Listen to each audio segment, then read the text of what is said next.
Margins with Siobhan Henry, pushing boundaries of social exclusion. Hello and welcome to the Margins podcast, where we push the boundaries of social exclusion through dialogue. My name is Siobhan Henry, and we are joined behind the scenes by Mzi Kaka, who heads up Margins' public education campaign, and his talented production team at the Academy of Sound Engineering, Michael Johnson, Lebogang Sibanyoni, and Pule Serache. Today we will be exploring how to build self-sustaining local economies, and we are joined by our very special guest, Mr. Bheki Ma Events Twala. Bheki is the founder and president of the Township Economic Commission of South Africa. He is also the president of the Township Economy Chamber of Commerce and Industry. Bheki has been driving economic development in Soweto for most of his life and has gained a name for himself as an advocate for the Kasi economy in Soweto and around the country. TEXA is currently part of the G20-B20 task force on economic development, where it is advocating for the township economy not only in South Africa, but around the world. Welcome, Bheki, to the Margins podcast. No, thank you very much. I'm happy to be here. Thank you for having us, and thank you to the colleagues, and thank you to the viewers at home. So, Bheki, to start, for those who don't know what the township or Kasi economy is, can you tell us a bit about it? Let's talk about what is township economy and who is township economy. The township economy is an economy that is developed and run by the township natives, people who have been, doing businesses in the township before, the introduction of democracy, and where you then saw the big business and the corporate SA, coming to the township space. But when we talk about township economy, we're talking about an economy that is 40% informal and 60% formal, which is estimated at about 900 billion per annum. And then when you look at the retail and just the spaza shop alone, you're talking about 150 to 180 billion rand per annum. It's a very interesting economy. It's not an easy economy, but it's a thriving economy. Also, it's often misunderstood, most especially by big corporates. It's very important to then unpack that, but I'll unpack what is TEXA and what we do as TEXA. Okay, I think before we get to TEXA, Bheki, you've raised a very important point. And I think for the listeners at home, it's critical that they actually understand what the township economy is. And like you rightly pointed out, township economy existed long before apartheid and even colonialism. There were these economic activities happening long before, there was foreign influence or arrival. And I think that's a misperception that a lot of people have. They think that the economy was invented by some kind of, outside intervention. But as you rightly pointed out, these economies were always thriving. Can you tell us a bit about that? Yeah, for example, I come from a business family. My grandfather used to run a business selling coal using his horses. And my grandmother also ran her own business. My father was one of the first group of people that started spaza shop in Orange Farm. Remember, the Orange Farm was created after the movement of people from Mshengoville in Soweto in Mufuliro, and then they started, Orange Farm. I think it was about 20, 25 years back. We used to have what we call corner shops. Those shops were created by municipalities, but they were given to people to run. We never had spaza shops. Spaza shops started after 1994, when the big malls then, came to the townships. They ended up pushing the corner shops into a real corner or into the household. Then people started reducing their trade, because the malls, when they came in, unfortunately, they were not brought in to be part of the whole value system of the malls. That is why they ended up finding themselves running their businesses in their homes. That's when then spaza shops started. The foreign nationals, they came, spaza shops were there, but they then looked at what was the easiest way for them to be part of this economy, which is township economy. They came in when they were selling duvets, they were selling curtains and all that. They were doing a serious research in terms of finding out what are the low-hanging fruits, where can they start? Then they've realized sponsorship was the way to go. Because remember, sponsorships, it's a day-to-day money that is exchanging hands, because that's what they were looking for. Then unfortunately, we just let our guards down, both the government and us as businesses and the communities. We are all to be blamed into the whole situation of foreign nationals infiltrating the sponsorship industry. Because as communities, we never ask questions to say, who are these guys? What are they doing? Why are they now starting to do what they are doing? Even government failing to implement bylaws, checking who are these guys that are now in the townships. West part of it, Siobhan, they are now in the villages as well. And in the deep, deep rural areas, you find the undocumented foreign nationals. We don't have any problem with our brothers in Africa and in the world, but we are saying they must come properly, come through, get documentation. They are all, allowed to do business as long as they're doing it properly, register businesses, open up bank accounts, so that even the government also get, in terms of the GDP, they get their contribution into the development of these economies. Now we are disturbed with what is happening, but at the end of the day is the ground is not level. There are people that are running businesses without following the Companies Act. But we as South Africans, we are now forced, when you want to start a business, you are told that you need to register a company, you need to open up a bank account, you need to have the SARS and all that. But you find the person that does the same business with you, he doesn't go through all those processes, which is unfair. That is why it's unfortunate, Siobhan, that we had to lose our kids to be where we are in terms of, the sponsorship, the regulation of the sponsorship and the registration of the sponsorship, because we've been saying to government, an economy that worth about 150 to 180 billion rand per annum, it can't remain on the informal economy. That also what I want to clear as well is that you can't then, when you say we're formalizing sponsorship and we are saying we're formalizing township economy, you can't formalize the informal economy. There are some sectors or industries within the township economy that you can't formalize. For example, the street vendors. Those mamas that are selling in the street, they remain as sole proprietors. For them is to make sure that the kids go to school. Some of us, we went to school through money that was made from informal economies. And then we can't then start now and say we want our aunties that are selling in the schoolyards that are making the ends meet, and then we then force them to start registering companies. There's a difference between an entrepreneur and a business person. We need to be able to define and separate that. Entrepreneurs are people that are in a strategy or that wants to take the economies to the next level, contribute to the development of the economies. But business people are people that just want to run their businesses, most especially the informal business people.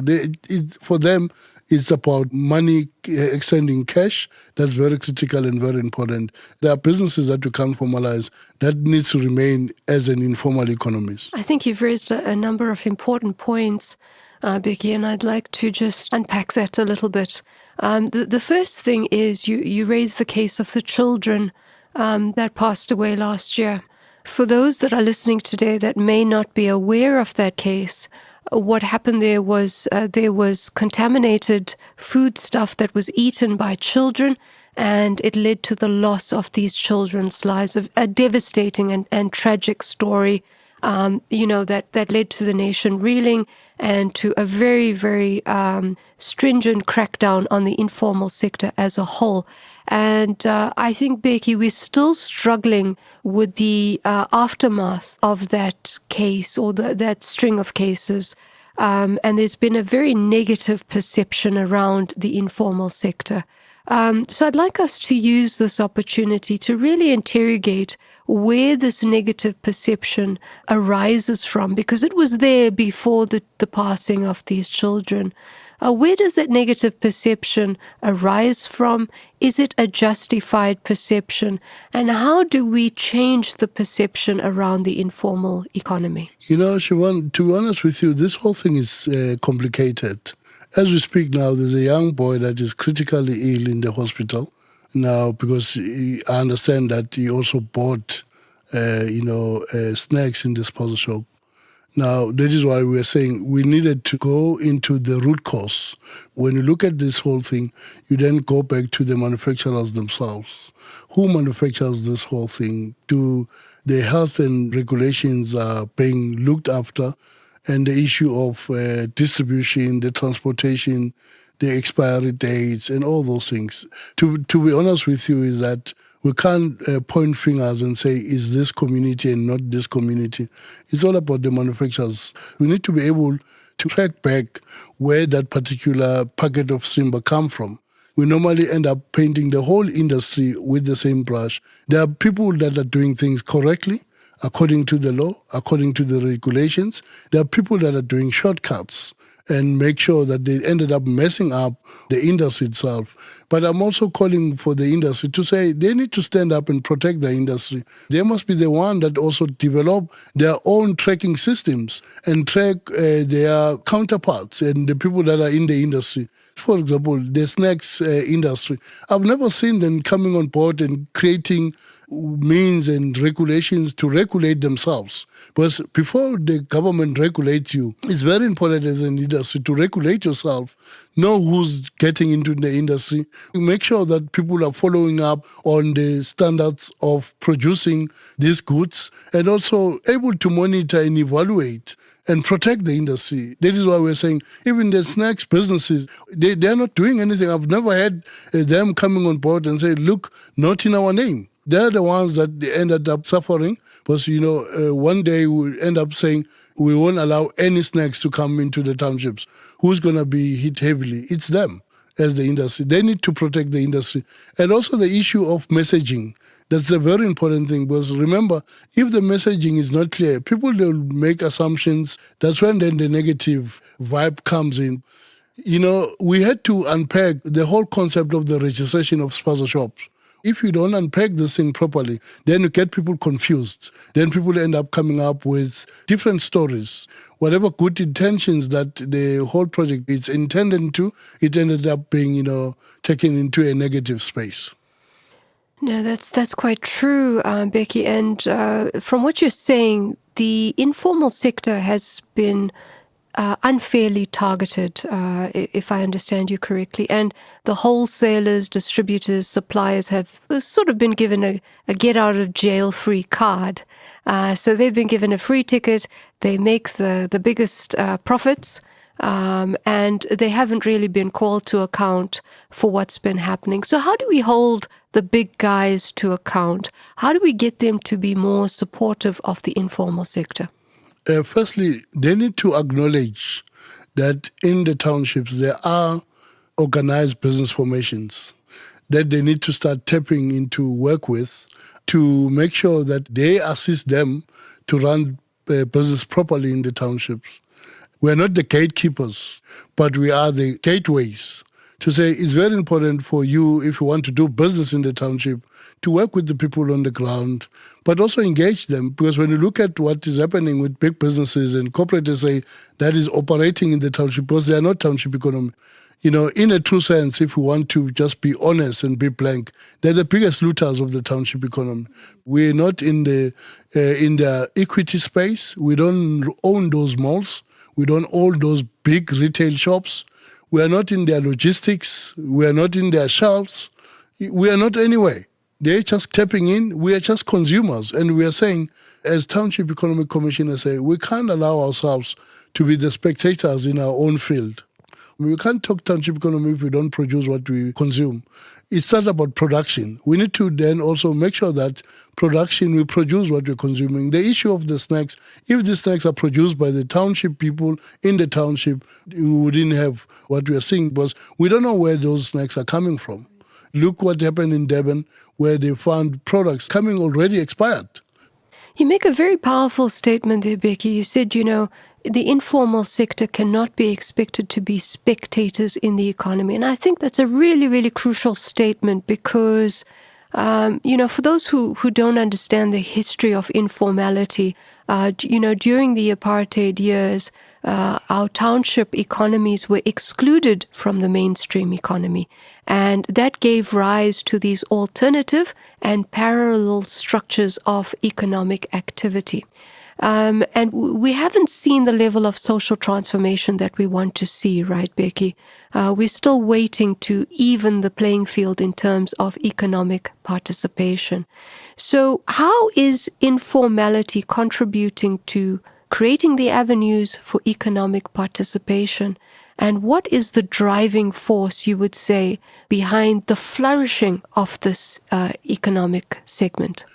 Remember the role that the informal economies are playing in terms of the contribution to the mainstream economy, the GDP.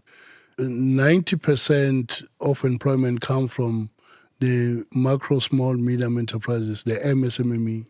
And also MSME contributes about 34% in the total GDP, which is big.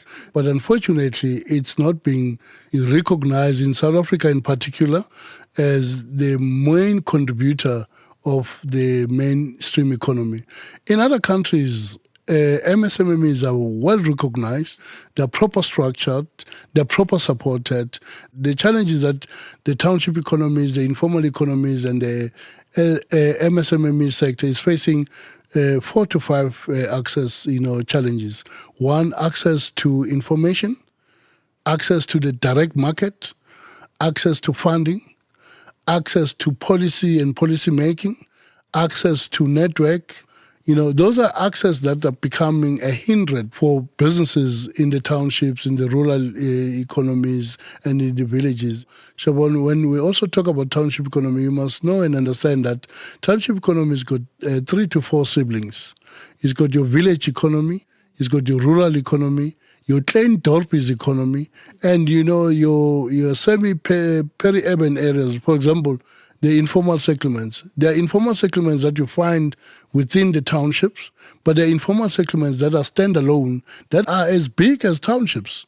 And the economies that rotate in those informal economies, it's not really gets the attention it deserves.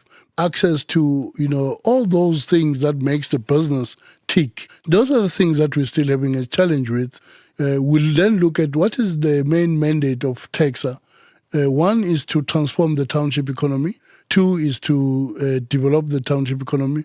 3 is to grow the township economy. But lastly is to protect the township economy. But what do we mean when we say protecting and transforming the township economy? The transformation in the economy is in the second economy. Because remember, township economy, village economy, rural economy, and also klein dorpies economy, and also informal economies, they form part of the inclusive economy, but also they are part of the secondary economy. When you're talking about the economies, you get your first economy and your second economy. The first economy can't strive if the second economy is not making ends meet. It's very important for the second economy, to develop, to make sure that it becomes successful. But we still need ambassadors and patriotic individuals and business people that believe in the second economy and get the attention it deserves. No, fantastic. Bheki, you mentioned that, the township economy is cushioning the country in terms of growing the GDP. We know that big firms have reached a saturation point. We have this triple burden of unemployment, inequality, and poverty. And informality has played a massive role in terms of mitigating all of those burdens. You also touched on the fact that there are these bottlenecks that are hindering the ease of market entry and access and growth in terms of informality. So tell us a bit about what TEXA is doing in this space to actually ease up those bottlenecks. Remember, TEXA also came about 2014. Gauteng hosted for the first time the Township Economy Summit in Orlando Stadium. I think we had about close to 1,500 delegates that participated in that summit. We had President Ramaphosa as our guest speaker. He was still a deputy president by then. With the fifth administration, the newly appointed or newly elected Gauteng administration led by the former Premier David Makhura. And then we had the current MEC, Leboang Maile. He was the MEC for the local economic development in Gauteng. I'm happy he's back. He's very passionate about the township economy. They just recently, have the Gauteng Investment Conference. But what then happened is that that summit we were launching what we call the Township Revitalization Strategy 2019. We realized that there are some missing pieces of the puzzle into the whole revitalization strategy of the township economies. Then the former premier engaged with the Wits Business School. They created a paper called the Township Economic Development Bill, which we've engaged on the bill. Then unfortunately, 2020 happened. Then the COVID came, but we had to take the whole engagement to virtual. The bill had about 7 chapters. Each and every week we'll engage on a chapter. First chapter was unpacking how township came about and all that. You got chapters where there's chapter 6 talk about municipalities and the role of the municipalities in making sure that it creates policies and also create an easy way of businesses to operate in the township. Then the act was then signed into law and gazetted on the 29th of April 2022. But up until today, the TIDA Act, we're still battling in terms of implementing of the Act.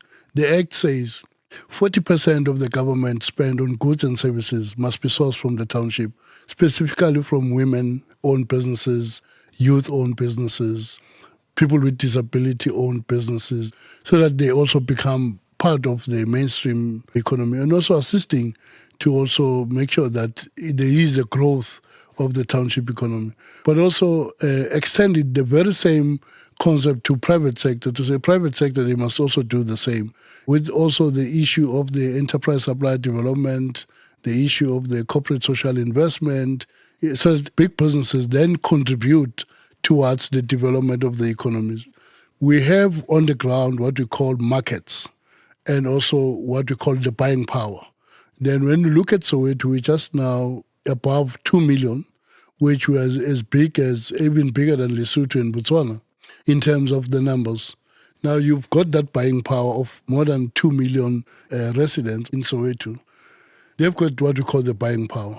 Then after the market on the ground, we have then the industries that come from and informed by these markets that has value chains. Then those industries then form sectors, and then the sectors form an economy. You have the sectors that are very critical in the township economy, and then you've got the industries and the value chains that makes the market tick. Meaning it's the bottom-up and the top-down concept, because that's how it works. But now, when we talk about township economy, we also need to understand that often people reduce the township economy into the retail sector and spaza shop. People, when they talk about township economy, they'll talk about spaza shop. Township economy, you've got more than 21 sectors. Your township tourism economy, manufacturing economy, AI economy, automotive economy, skills development and training economy, built environment and construction economy. Those economies, the township retail and real estate economy, those are economies that you find in the township that often people speak less about those economies as if they don't exist. And those economies, they exist, and those are the pillars of the township economy. That is why we're saying we need to remove this myth. When people talk about township economy, then they just reduce it into spaza shop, only. The township economy is big. The issue of property, for example, you've got properties like your Orlando Stadiums. Who manage and run those economies? In the property sector, the facility management industry, there's a lot. The security, the safety and security, you've got a lot of private securities that are in the townships. The church economy, as I was talking to you about the second economies, you're talking about economies like your church economy, your water economy, your ocean economy, secular and green economies. Those are economies that are in the space. For example, is that township economy, we're one of the economies that even have an act. Other economies, they don't have an act. There's no act for ocean economy, for water economy, for secular and green economy. But township economy has got an act. Although it's still in Gauteng, we are lobbying with government, and to nationalize the act. But what I hear and also what I'm appreciating, within the government corridors, most especially with those portfolio committees, they are now talking about what we call the reserve sectors bill, which also need to be an act. Because we're saying they also need to be an act that says these economies or these sectors or these industries are reserved for strictly for South Africans. It's not unique to us that what we are proposing. It happens to other countries. There are countries where you can't tap into the informal economy if you're not the native of person of interest into that particular economy, or they've got strict rules to say if you want to tap in this economy, you need to make sure that you partner with the local, so that at the end of the day, the locals, they benefit into what you want to do. And also the issue of immigration acts is very critical and very important. What does the Immigration Act says about people that wants to run businesses in the country? What contribution that they need to bring on board? Those are the things that we need to really zoom into those. The issue of law enforcement. Let me take an example. We worked hard to put together this whole registration of sponsorships. We've pushed people to register, which is not very hard because you remember the documents that they are needed to produce to get the trade license or the permit and all those things. People went on their way to do those. Now, there are sponsorships that are registered. There are sponsorships that are not registered, but they're still operating. And obviously, government told us that any sponsorship that is not registered, it will be closed down. But till today, they are both foreign national sponsorship and the local sponsorship. Because remember, when we talk about implementing the law, then you can't bring color. You can't bring anything that doesn't talk to business.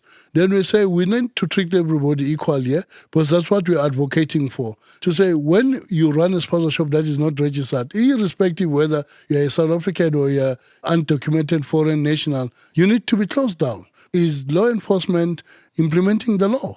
Unfortunately, that's the big question that we need to ask. It's a big elephant in the room. It is a big elephant in the room, Bheki. And I think from what you're saying, I get a sense that there isn't enough communication and alignment in terms of what you just said government is doing through law enforcement and other bodies, what the private sector is doing, and then what informality or the informal sector is actually doing.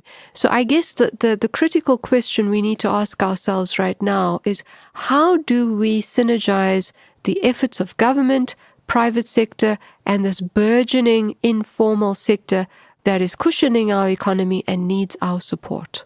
Yeah, the center is not holding. The reason why I'm saying the center is not holding, let's start with government. You know, the three spheres of government, somehow they are not coordinated. The national government, the provincial government, and the local government. Let's look at the pieces of legislation, the laws that are created from now cocked up because of the sponsorship.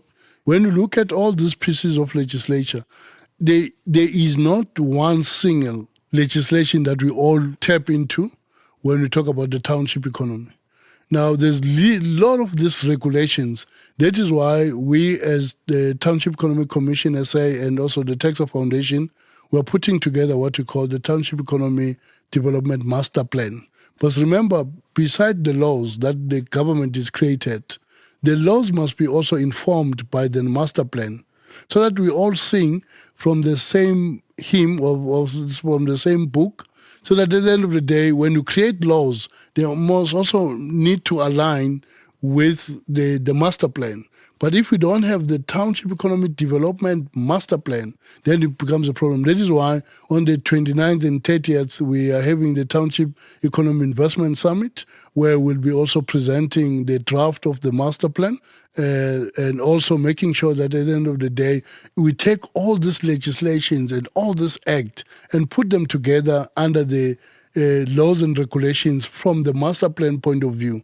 But the master plan must talk about who is township economy and what is township economy. The master plan also must talk about what are the challenges that are faced by the businesses in the townships and what are the solutions. Because the master plan must come up with the solutions. But it's also critical, you want to make sure that also master plan, they also link with your national development plan, you know, the Africa Continental Free Trade Area, the AFCFTA, the BRICS, currently we are hosting G20. As Township Economic Commission Foundation, we then commissioned the registration of the township economy in the G20 Business Council because we've learned some lesson with BRICS. I'm not saying, Siobhan, there's no legacy projects for BRICS, But if I can take you back and say, let's take an international event like the World Cup. You could see the legacy projects of the World Cup, the stadiums that we have, and also the development of the football, the level of the African football now where it is, because it's been pushed from the World Cup point of view, because the World Cup becomes a platform to make sure that they develop the continental soccer fraternity to strive. But now let's look at the BRICS. What are those legacies for the BRICS? We then make sure that we don't repeat those mistakes with the G20. One of the things that I needed us to unpack is that when I was busy crisscrossing the country and engaging with the people, I've realized that people, they don't even understand what is G20. And they don't even understand the potential of the G20. They don't understand the role that we need to play as the G20. People, they don't even understand that we are the last country to host the G20 in terms of the first cycle. Now, the America or US is starting a new cycle, in 2026. What does that mean? People, they don't even know what is the theme for the G20. They listen to President talks about solidarity, equality, and sustainability, but they don't even able to differentiate between the theme and the objectives. What are the objectives of the G20 in South Africa, and what are the priorities? Because there's a difference between the theme, the difference also between the objectives, and the difference between the priorities. Now, people don't mix themes and priorities and talk them as it's in one sentence. We need to understand that the theme is solidarity, equality, and sustainability development. That's the theme, which some of the countries are not happy with our theme, but we're happy because most of the countries that are in the G20 are happy with our theme. They're supporting our theme. But what are the objectives? The objectives is the economic inclusion, creating jobs, very critical and very important. The second one is to make sure that at the end of the day we fight poverty alleviation. And then the third one is about AI and the technology. Those are the objectives. But what are the priorities? Just energy, transaction, climate change, and all those things. Now, what is the history of the G20? Where did G20 come from? How does G20 came about?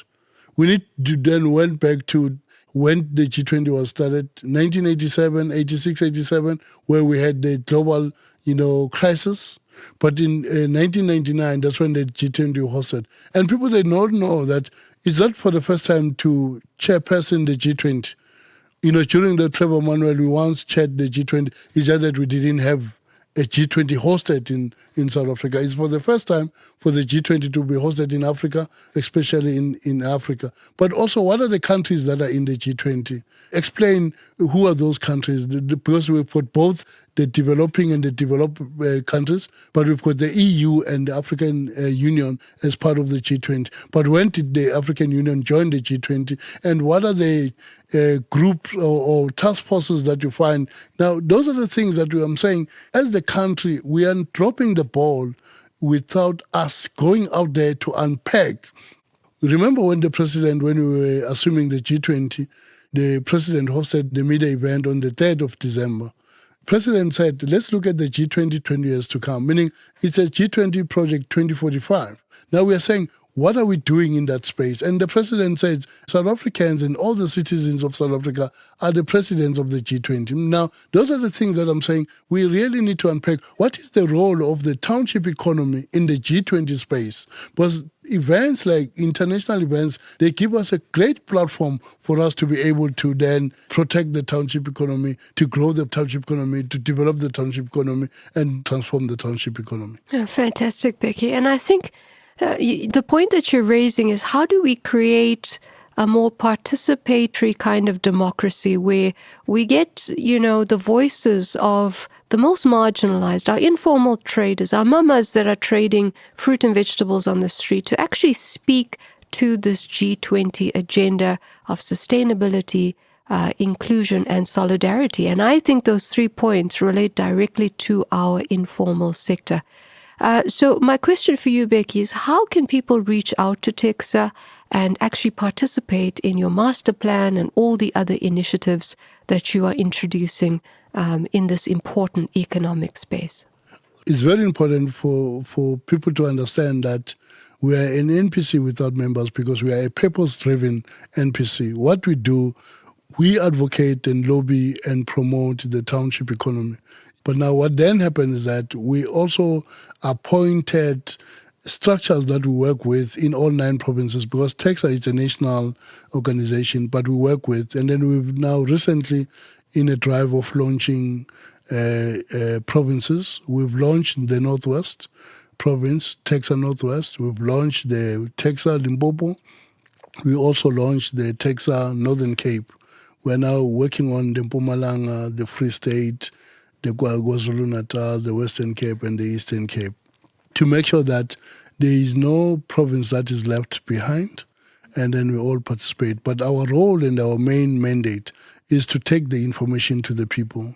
We are there to make sure that we engage with all the stakeholders in the townships. We make sure that we then give the people those access that I was talking about, the direct access to information, the direct access to market. For example, when you look at concepts like township to township trade or intertrade, let's make sure that townships, they trade amongst themselves. And then we make sure that, when you talk about the producing what you're consuming, we're talking about the township industrial development programs where we develop the industrial parks, where we've got projects like walk to work concept where people, they walk to work as they used to do, even previously. People never had this whole challenges of taking transport to work. That is why they ended up being pushed from the places of work and put far from the places of work so that people, they will have to travel. Because remember, township were just dormitories for labor. It was just created to say, you guys will stay there, you only come and travel to come and work. Because people before used to just wake up in the morning and go to work. They never used to even travel to work. Now, that whole concept, it's not a new concept of, walk to work. That is why we're saying, let's develop these industries in the township and produce.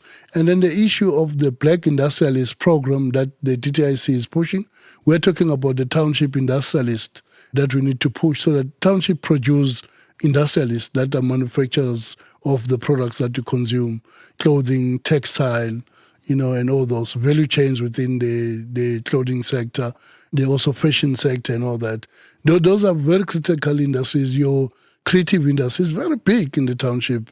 Now, what then happens is that's how TEXA and TEXA Foundation is established, and that's how we operate. But obviously, we are in social media as well. I'm on LinkedIn. We did a lot of interviews with all your media houses. We are there because we are lobbying, we are promoting, we are advocating for the township economy. I started this whole concept in 1990, while I was still at school. When I was talking about township economy in 1990, it was not fashionable and it was not easy. I'm a recipient of the Community Build of the Year Awards in 1993, even before, democracy, because of the work that I've been doing, in making sure that we look at the zooming into the township economy, but using the creative industry as a starting point, because that's how it started. We talked about township economy, but we've used the creative industry as a starting point to say, let's do business amongst young people, taking these young people away from the streets, creating a space for them to come together after school, to do music, dance, and all that. But we were saying to them, these are economies that you can start because you could do this as your career, but you can start a business in terms of artist management, youth clubs, run a youth club as a business, and all those type of things. That's how then this whole thing then started. Then people didn't understand what I was talking about. Up until former President Thabo Mbeki was talking about the first economy, second economy, formal economy, informal economy, ended up coming up with the African Renaissance and all those things. Those things were on the corridor. Township economy has been there in the space, pushing the township economy. We had people like Abu Marina Maponya, who were the very strange stalwarts when we talk about township economy. We've got Babu Chabu Vilagazi, who were running, businesses and supporting even the struggle, to make sure that at the end of the day, our messages in terms of the struggle, it's also heard. Now you've got Abu Babu Maponya, Abu Babu Vilagazi. There's a lot of people that were running township economy, even long before, as I said earlier on, even, during the apartheid years, even before colonialism, villages will make sure that at the end of the day, they're running businesses in their own villages. They were innovative by then. Now, it's not something new. Even this issue of cooperatives, it's not a new thing. In Africa, in South Africa, we've got things that we call Litsima, Ilima, where people come together to collaborate and do and assist each other to make the work easily. Now, those are things that those are not new concepts. These are concepts that has been there. All what we are saying to people, follow us. We're busy now finalizing our website, where people will get the information of the website. It's taking a little bit long because of it's going to be a very engaging website. It's not that website that we just get a 1-page, a 2-page. It's going to be a website that you get to find out more about township economy. Where can you be assisted? For example, 3 days back, we've launched what we call the sponsorship fund, a support fund, in Mufulo with both the Department of Small Business Development and the TTIC. We hosted the Minister Parkstow and the Minister Stella Ndabeni. Now the issue we need to now take it nationally in terms of people understanding and unpacking how to apply for that fund. But there's also another fund that is very critical that people are not taking care of or not noticing, the TREP fund, the Township and Rural Entrepreneurship Program, that also talk about all the sectors. It started with 5 sectors, but we lobbied for them to say, look, it's very important for us to open up this fund to all the sectors in the township. Now TREP is there. This fund, the sponsorship support fund, is managed by both the NEF and the Department of Small Business. People are able to go on the website, and look for that. But still, we're saying it's still application. It's still tedious. There's still a lot of documents that they need there. But that fund is also for sponsorship that are registered. You can't go and apply for that fund if you are not registered as a sponsorship that has the COA, trade permits or trade license, and you have all the legal documents. And we know the issue of compliance is a very expensive compliance, but we also needed to unpack what is the purpose of the fund. Obviously, one, it's for skills development and training so that people, they know how to start and run a sponsorship properly. It's for the issues of compliance, make sure that they're assisting people with the compliance and all that. The issue of buying together and collaborating in terms of the DCs, the distribution centers in the townships, and also the issues of production. The 500 fund, yes, we accept, we're excited about it, but we are inviting the corporate as well to join in and make sure that they top up to the 500 million fund and make it 1 billion, so that at least we've got that blended finance where you have people getting grants, but at the same time also getting loans. So we are assisting, township economy to strive. And Bheki, you mentioned that, informal sector is not just spaza shops, and I think this is something that people fail to understand. You highlighted there are these 21 sectors. So what can we do?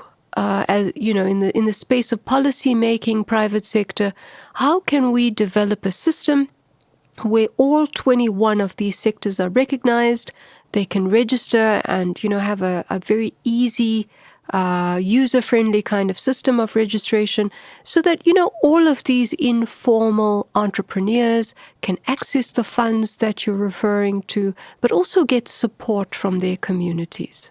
It's all about education. We need to educate our people. We need to go back to our people, put them in the room. Let's go back to basics. To say when you want to start a business, first thing first, you need to do a research. You need to be very clear to say what is the purpose of starting a business, because there's one main purpose that is critical when you start a business. One is to solve a problem. You can't start a business that doesn't solve any problem, because at the end of the day, that business will struggle. Yes, making money, you'll make money along the way, but the first objective of starting a business is to make sure that you solve a problem. The second concept is to develop the economy. And then the third problem, problem that you're solving, obviously, is your financial independence. Now, those three are very critical and very important. Now, people, when they do the research, you need to know and understand what are you capable of doing. That is why I'm saying to people, when they say to me, yes, we need to diversify. I agree with diversification, but you can't diversify if you don't specialize. You first need to specialize on one sector that we know you on. As you know, my name is Ma Events. I'm specializing in the event industry because that's my specialty. But I've diversified to other sectors. You need to be clear in terms of what you are capable of doing and professionalize your craft. Then you can diversify. It's easy then for people to start choosing according to what they are good at and able to then zoom in into all those sectors that you find in the township, and also the industries that you find in the township, most especially the value chains that you find in the townships. Then you take it from there. But the issue of stakeholder engagement, the issue of skills development and training, the issues of of education and awareness is very critical. And also start talking about entrepreneurship from primary school. What stops us from talking about entrepreneurship from LED? The early childhood development centers, where you then start, planting that seed when kids are still at that stage. A child grows up knowing exactly if that particular child is an entrepreneur. Now, develop entrepreneurship from primary schools, high schools. By the time kids finish schools, a person knows exactly if that person is an entrepreneur. Also dismissing that myth that says, leaders are made. Leaders are not made. Leaders are born, because you are born with that blood of being a leader. And also people that needs to know that if you are an entrepreneur, you are a leader because you are leading a group of people that will be work under you. Now, if you don't have those leadership qualities and you don't have that blood that was, put in you as a leader so that you are able to now lead your business. How do you then run a business if you even fail to lead your business? Now, that is why I'm saying entrepreneurs, they must understand that they are leaders. They need to have those qualities of leadership. They need to understand that they are there to make a difference, but using economies and entrepreneurship into their space in terms of their leadership. Now, Bheki, we covered a lot of different segments. We covered government, we covered private sector, we looked at the informal entrepreneurs, and we have left out a very large component of the economy and a very important one, which is the consumer. Now, you highlighted that the informal sector is really, really important for our society and for fighting marginalization, friends at home, because as Bheki rightly pointed out, the informal sector was a source of economic participation and inclusion during the very oppressive system of apartheid and colonialism. It was a means for people to become liberated, emancipated from these systems. So, as much as an informal sector market is a place where you buy and sell, you trade, it was also a source of conversation around democracy. It gave the most marginalized a voice. It was the source of welfare societies, transport societies, funeral societies. And so the informal sector was very much the glue that bound our society and marginalized societies in particular together. So, Bheki, what can you say to our friends at home that are listening today about the importance of supporting this informal sector and creating together a cohesive and resilient South African society that is able to fight marginalization? The main purpose is to create jobs so that we fight the unemployment, inequality, and poverty, because those are the things that we can then work on them easily and eradicate even the social ills that you find, your teenage pregnancy, what is happening with the GBV, what is happening now with, the food poisoning, all those things. If we all come together and we are intentional about coming up with solution, those are the things that we need. It's easy. We need to have the will to change the status quo of our townships, the status quo of our villages, the status quo of our Klein Dorpies and our rural areas, but use the economies as the driving force or as a vehicle or a platform to then make sure that at the end of the day we solve those challenges that the communities are facing. Wow, some very powerful words to end with, Bheki, and you've given us a lot of food for thought. Friends, that's all we have time for today, but our very special thanks to our guest, Bheki Ma Events Twala. It's so good to see you again and have this important conversation about how we can build our economy together through these informal channels. Thanks for joining us, and until next time, keep pushing the boundaries of marginalization. Thanks and goodbye. Margins, discussing social exclusion on multiple levels. Macro, meso, micro. Let's unpack.